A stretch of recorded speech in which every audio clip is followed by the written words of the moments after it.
Trade République, la banque pour mieux dépenser, épargner et investir présente Sud Radio, les incontournables de l'argent.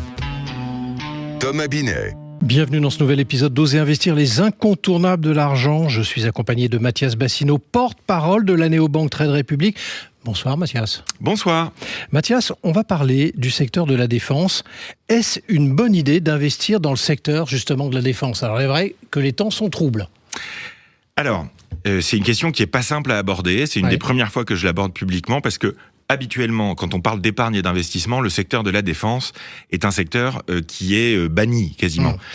Parce qu'il était avant perçu sous l'angle de l'attaque et de la violence, alors qu'il est aujourd'hui perçu sous l'angle de la protection et de la défense.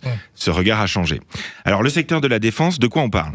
En France, on parle de 800 entreprises, 200 000 emplois, c'est considérable. Des emplois industriels. Et vous savez peut-être que les emplois industriels sont mieux rémunérés que les autres types d'emplois. Au niveau de l'Union européenne, ça fait 600 000 emplois, 2500 PME. Et les États, ces derniers temps, ça ne vous aura pas échappé, augmentent leur budget dédié à la défense. Nous sommes passés de 219 milliards en 2005 à quasiment 400 milliards cette année, avec une nette accélération. Alors évidemment, on peut le regretter, mais néanmoins, les États européens se réarment et commandent aux entreprises de défense. Alors justement Mathias, parce qu'on entend souvent quand même parler de ce réarmement, mais est-ce que les entreprises européennes en profitent réellement ? Alors, c'est vrai, quand on regarde les informations sur les États européens qui achètent des armes américaines, par exemple, on peut se poser la question. Et on a l'impression, effectivement, que ce sont le fameux complexe militaro-industriel américain qui en profite uniquement. C'est pas tout à fait vrai, puisque il y a quand même une augmentation de 50% en 5 ans du chiffre d'affaires du domaine de la défense, y compris en Europe. L'autre aspect, c'est qu'il y a des entreprises européennes, on peut citer par exemple Dassault, on peut citer Leonardo, on peut citer Rheinmetall, il y en a beaucoup d'autres, Saab, dans les pays nordiques, qui opèrent aussi beaucoup à l'international, qui peuvent exporter. On a vu par exemple des navires italiens être vendus à l'Indonésie ou des Rafales français vendus à tout un tas de pays du monde. Donc il y a énormément d'opportunités dans ce secteur-là, pour les entreprises industrielles européennes. Ça fait des emplois qualifiés et ça renforce la sécurité du continent européen.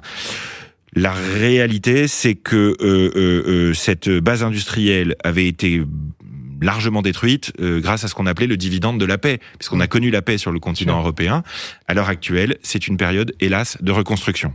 Alors, ma dernière question pour vous, Mathias, une question très pratique. Comment on peut faire pour investir dans la défense aujourd'hui ?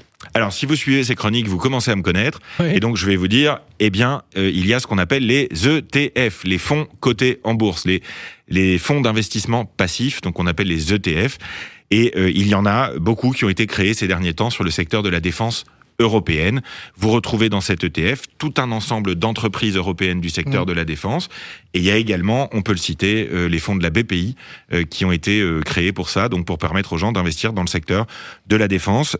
Bien sûr, faites attention à ne pas mettre tous vos œufs dans le même panier, puisqu'une seule action du secteur de la défense est très dépendante des contrats et des commandes qu'elle reçoit, et donc peut beaucoup varier. Donc diversifier, y compris dans le secteur de la défense. En Europe, c'est possible désormais grâce aux ETF. Merci Mathias pour cet éclairage sur le secteur de la défense et comment y investir. On vous retrouve mardi prochain pour un autre numéro d'Oser investir, les incontournables de l'argent. Et pour ce qui me concerne, je vous donne rendez-vous dimanche matin dès 9h25 sur Sud Radio. Sud Radio, les incontournables de l'argent. Thomas Binet. avec Trade République, la banque pour mieux dépenser, épargner et investir.